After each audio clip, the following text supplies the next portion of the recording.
De volta com o Sport Center. Vitória do Fluminense agora há pouco terminou no Maracanã, 2-1 para cima do Palmeiras. Palmeiras com Gustavo Gomes ali no finalzinho ainda fazendo o seu gol.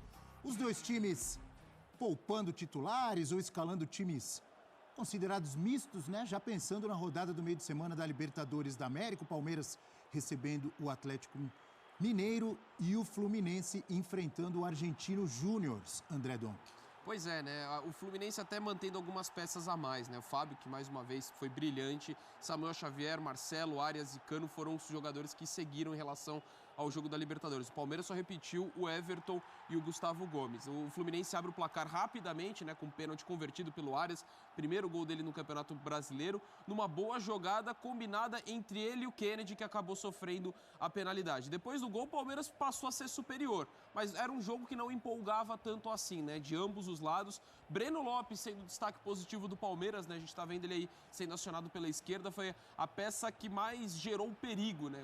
Exigindo essa grande defesa do Fábio ainda no primeiro tempo. Foi a principal alternativa do Palmeiras, mas como eu falei, num jogo que não era tão empolgante assim. Na volta do intervalo, as coisas mudaram. Assim, no começo do segundo tempo, o Palmeiras seguia naquela tônica, um pouco melhor, mas não criando chances tão claras.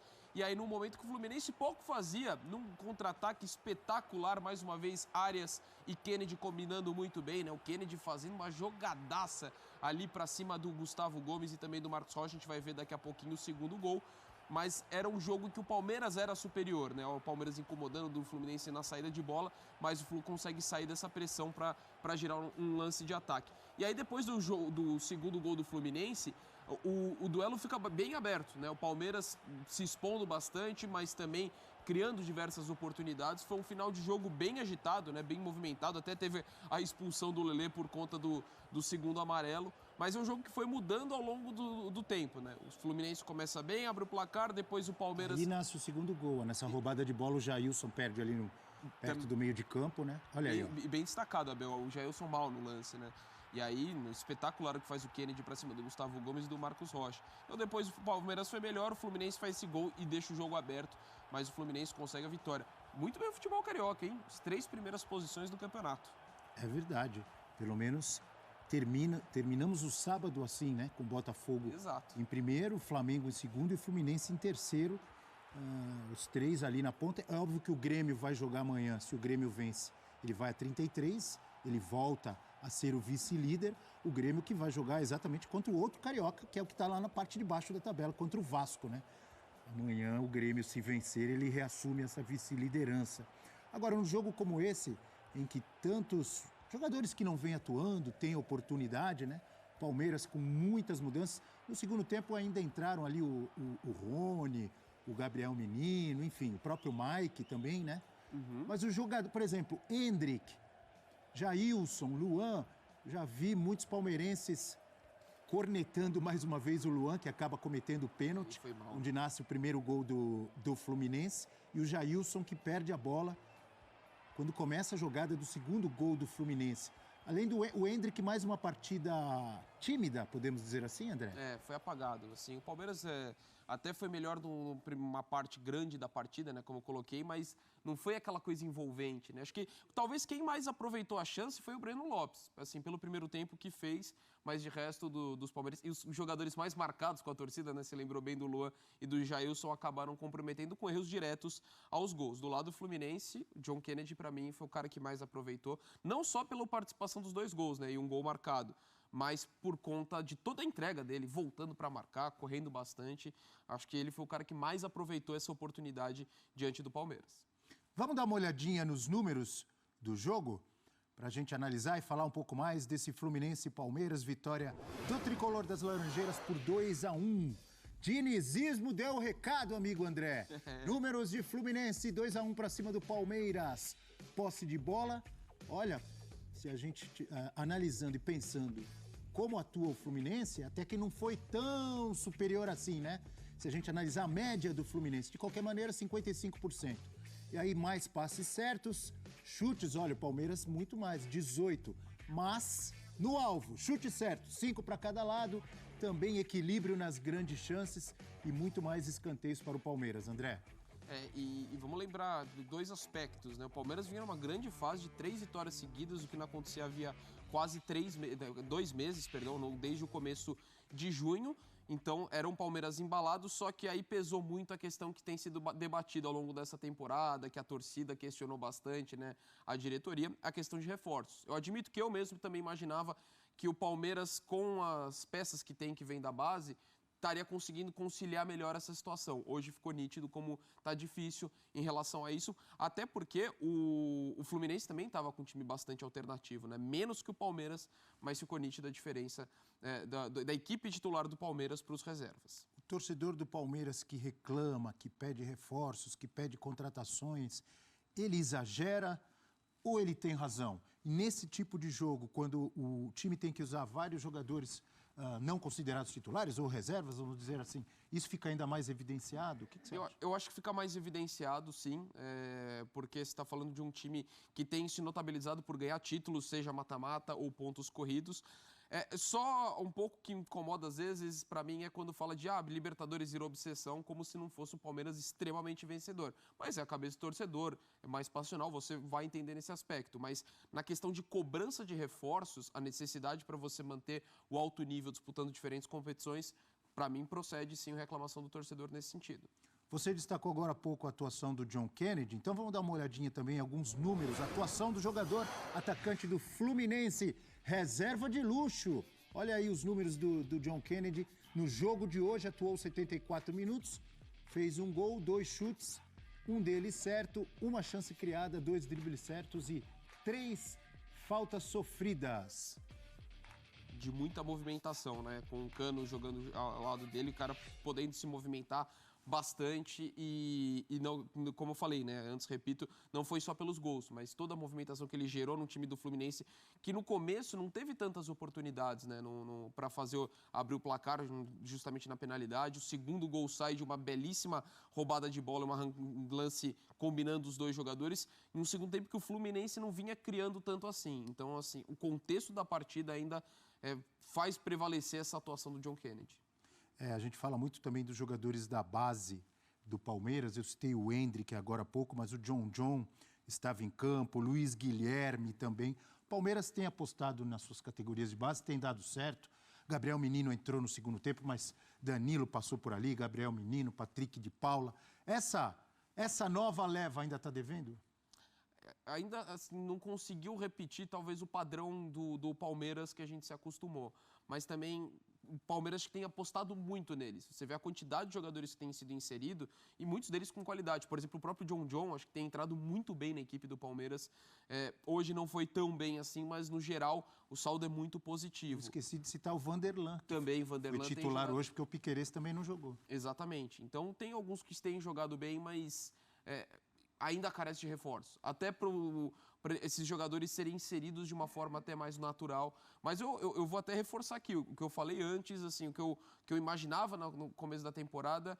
Eu vi um Palmeiras talvez preparado para suprir ausências importantes com a base, mas ficou nítido que ainda carece de uma movimentação no mercado. De qualquer forma, o Palmeiras ainda é extremamente forte, tem tudo para brigar pelas primeiras posições do Campeonato Brasileiro, não ao título, né? Porque agora é o Botafogo disputando com ele mesmo, mas podendo ser perfeitamente mais um título da Libertadores. O Palmeiras está no bolo de principais favoritos da competição. Os 2 times dá para dizer que são favoritos no meio de semana, lembrando que você acompanha Libertadores, Copa Sul-Americana conosco aqui nos canais ESPN e Star Plus. O Fluminense conseguiu um empate no jogo de ida contra o Argentino Júnior e o Palmeiras venceu em Belo Horizonte. Evidentemente que a situação do Palmeiras acaba sendo muito mais tranquila por conta da vantagem, né, que ele consegue jogando fora de casa diante de um Atlético Mineiro, ainda que seja melhor tecnicamente que o Argentino Júnior, mas é uma equipe que está numa fase muito ruim. E o Fluminense foi difícil arrancar esse empate, né, contra o Argentino Júnior. Então, o Palmeiras tem uma situação bem mais tranquila que a do Fluminense, apesar de o confronto ainda estar em aberto. Mas, se fosse para apostar, eu acredito na classificação dos 2. Vamos ao Maracanã? Cícero Melo, ao vivo, trazendo informações, clima, bastidores desse pós-jogo, dessa vitória do Fluminense para cima do Palmeiras. Tudo bem, Cícero? Boa noite. Boa noite a você, Abel, ao André e ao Fã de Esportes. Nós já estamos aqui na zona mista, aguardando a chegada dos jogadores do Fluminense, que vão falar daqui a pouco aqui com a imprensa, após essa vitória por 2-1 do Fluminense, vitória importante, diante de um público de 29.115 pagantes, 31.037 torcedores presentes, né? Os times entraram muito desfalcados, com os dois treinadores, o Abel Ferreira e o Fernando Diniz, poupando seus principais jogadores para a Libertadores da América na semana que vem, né? O Palmeiras só entrou com 2 titulares em campo, goleiro Everton e o zagueiro Gustavo Gomes, enquanto que o Fluminense entrou com 7 titulares em campo, poupando alguns jogadores como Paulo Henrique Ganso, Lima, Keno e Felipe Melo, sendo que o Paulo Henrique Ganso, Lima e o Felipe Melo entraram no segundo tempo. O Keno não entrou, então o Fluminense praticamente terminou aí o jogo quase movimentando todos os seus titulares. Marcelo, inclusive, presente, jogou o jogo inteiro porque ele não pode jogar na terça-feira, valendo uma vaga para as quartas de final da Libertadores da América aqui no Maracanã contra o Argentinos Júnior, né? Então o Marcelo jogou e foi uma grande presença no jogo, o jogo todo mostrando sempre muita categoria, né? E o Palmeiras, no segundo tempo, o técnico, o Abel Ferreira, foi colocando alguns titulares em campo e no final do jogo acabou pressionando o Fluminense. Quando fez o gol já era tarde, né? O gol do Gustavo Gomes de cabeça praticamente só deu a saída e o jogo terminou. Então o Palmeiras tem a impressão que se tivesse jogado com todos os seus titulares, o jogo seria bem diferente, né? Aí ficaria aberto o jogo, não se sabe se o Fluminense também tivesse entrado com todos os seus titulares. O Fluminense perde 3 jogadores com 3 cartões amarelos, né? Para o próximo jogo contra o Grêmio, né, que receberam o 3º cartão amarelo hoje. O Lima, o John Kennedy e, como sempre, Felipe Melo, né? E ainda teve o Lelê expulso de forma infantil. Ele entrou no final do jogo, recebeu um cartão amarelo e depois ainda chutou uma bola com o jogo paralisado e aí acabou sendo expulso de campo, quer dizer, não está sabendo aproveitar as oportunidades. Entra no segundo tempo e ainda consegue ser expulso. Um detalhe interessante, o Palmeiras, se disputasse o Campeonato Carioca dentro do Brasileiro, não iria bem, né? Não ganhou de nenhum carioca nesse primeiro turno. Perdeu para o Botafogo em casa e hoje para o Fluminense, fora de casa, e empatou com o Vasco e com o Flamengo. Quer dizer, Palmeiras com este timaço não conseguiu vencer nenhum clube carioca. Os dois times agora voltam a campo pela Libertadores da América. Primeiro o Fluminense, terça-feira, precisa vencer o Argentino Júnior para chegar às quartas de final. Um empate leva a decisão da vaga para os pênaltis.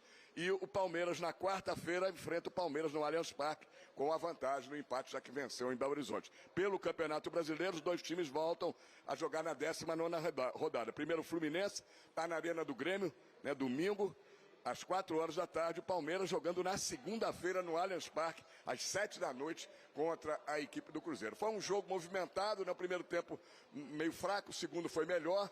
O Fluminense, com mais titulares em campo, acabou prevalecendo, conquistando essa vitória muito importante que deixa, como você já disse, Abel, o Fluminense, pelo menos nesse momento, em terceiro lugar na tabela de classificação, enquanto que o Palmeiras cai para a 4ª posição. Ambos com 31 pontos ganhos, o critério de desempate, número de vitórias, o Fluminense tem uma a mais, 9 contra 8 da equipe do Palmeiras. Daqui a pouquinho a gente volta da zona mista, ouvindo os jogadores do Fluminense. Tá legal, Abel? Legal, obrigado, Cícero Melo. Daqui a pouco volta trazendo mais. Vamos ver o que o Felipe Melo disse na zona mista. Vamos lá. Terça-feira, de fato, é um jogo muito importante para nós, né? E o que aconteceu hoje realmente nos dá bastante confiança para entrarmos e lutarmos nessa guerra, né? Que a torcida tanto fala, né? E que de fato é. Concordo em parte porque para vestir a camisa do Fluminense, não à toa somos considerados um time de guerreiro, né? Porque todo jogo para nós é de fato uma guerra. Mas na terça-feira, um jogo muito importante, né? Vai ser até o momento o jogo mais importante da temporada. E a gente vai, agora já com a cabeça voltada para esse jogo, já dormir pensando nesse jogo, a gente não tem tempo nem para comemorar uma vitória diante de um adversário fortíssimo, né? Para mim é difícil falar, né? Fiquei tanto tempo ali no Palmeiras, tenho tanto carinho pelo clube. Então, de fato, é muito importante uma vitória contra uma grande equipe como a equipe do Palmeiras. Bom, os números dizem realmente a grande importância que a torcida do Fluminense tem nesse nosso elenco, né? A gente em casa, nós temos conseguido o resultado, né? Eu lembro quando perdemos o primeiro jogo da final do campeonato estadual e no segundo jogo por mais que estivéssemos que reverter um placar diante de uma grande equipe também, a torcida do Fluminense encheu o estádio e gritou os 90 minutos, né? E de fato isso mostra a confiança que eles têm no nosso elenco. E isso para nós é um combustível. Isso para nós é um combustível. A gente espera que o torcedor venha, temos certeza que o torcedor do Fluminense vai encher o estádio, né? E vamos fazer de tudo para que essa classificação fique aqui. A gente sabe que é difícil, né? Vai jogar contra uma equipe argentina. Mais uma vez, de fato, é um Brasil e Argentina. E é uma equipe muito bem treinada, né? O Milito está ali já tem 3 anos, uma equipe que já sabe o que vai fazer já de memória.